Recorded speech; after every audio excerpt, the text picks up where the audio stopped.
नमस्कार. जेवणामध्ये आपण तोंडी लावण्यासाठी वेगवेगळ्या प्रकारच्या चटण्या, कोशिंबीर करतो. पण आज मी थोडासा अनोखा पदार्थ तुम्हाला दाखवणार आहे. तर आज आपण करणार आहोत मसाला लसूण. तर त्यासाठी इथे मी लसणाच्या अशा पाकळ्या करून घेतलेल्या आहेत. त्याची साल अजिबात काढायची नाही.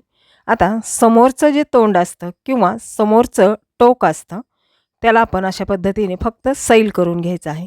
ते आपल्याला काढून टाकायचं नाही, तसंच ठेवायचं आहे. अशा पद्धतीने सगळ्या पाकळ्यांचं मी तोंड किंवा टोक सैल केलेलं आहे.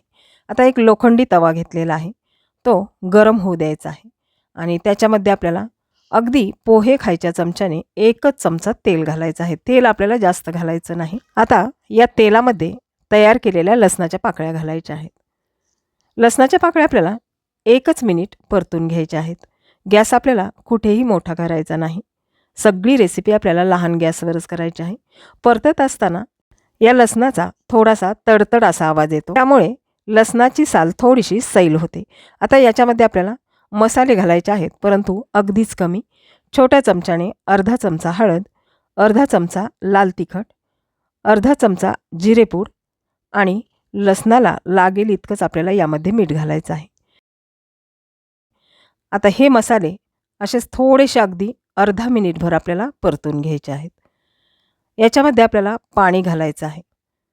थोडंच आपल्याला पाणी घालायचं आहे आणि याच्यावर लगेचच झाकण ठेवायचं आहे. गॅस आपल्याला कुठेही मोठा करायचा नाही. 2 मिनिटांनी उघडून पाहूयात. पाणी अजून यातील शिल्लक आहे. याला पुन्हा आपण छानपैकी मिक्स करून घेऊयात आणि पुन्हा झाकण ठेवूयात. झाकण ठेवून अजून 2 मिनिटं आपल्याला याला शिजू द्यायचं आहे.